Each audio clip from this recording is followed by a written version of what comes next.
Halo semuanya, perkenalkan saya Puji Paulia dari jurusan Pendidikan Ekonomi, Fakultas Keguruan dan Ilmu Pendidikan Universitas Siliwangi. Dan kali ini kita akan bahas mengenai alat pembayaran tunai dan non-tunai.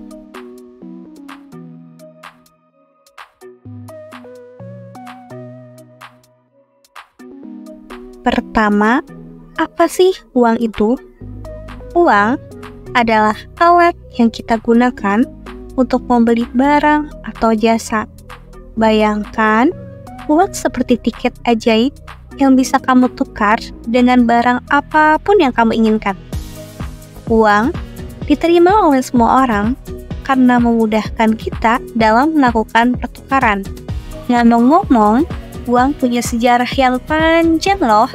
Dulu, orang-orang melakukan barter, seperti menukar beras dengan ikan, tapi itu susah karena tidak selalu adil.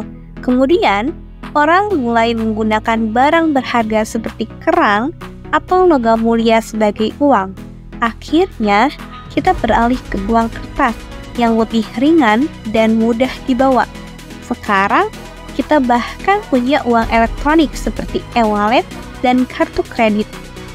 Agar bisa digunakan sebagai uang, ada beberapa syarat yang harus dipenuhi. Pertama, harus diterima oleh semua orang. Kedua, nilainya harus stabil. Jadi, kamu tidak khawatir uangmu tiba-tiba tidak bernilai. Ketiga, harus tahan lama dan tidak mudah rusak. Yang keempat, harus ringan dan mudah dibawa kemana-mana.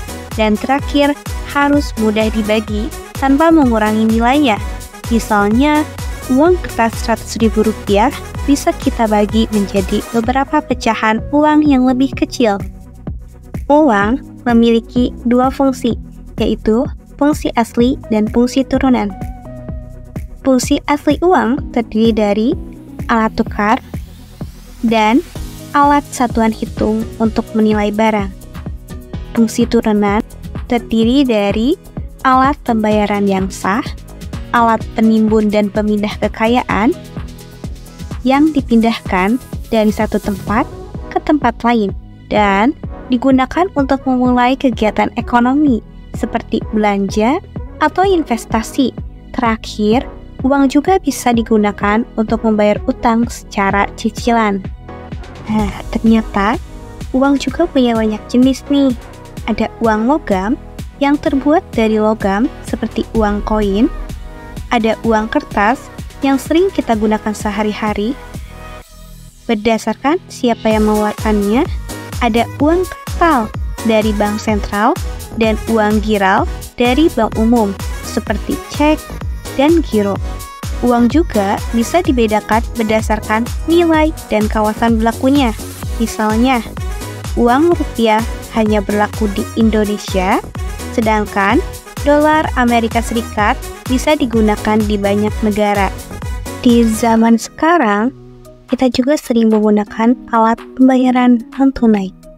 Ada alat pembayaran berbasis kertas seperti cek, bilet giro, dan nota debit. Ada juga alat pembayaran berbasis elektronik seperti kartu ATM atau debit, kartu kredit, dan uang elektronik.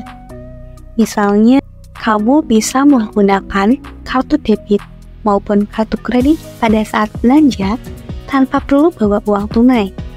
Bahkan, dengan e-wallet seperti OVO atau GoPay, kamu bisa membayar lewat ponselmu. Jadi, itulah mengenai alat pembayaran tunai dan non-tunai.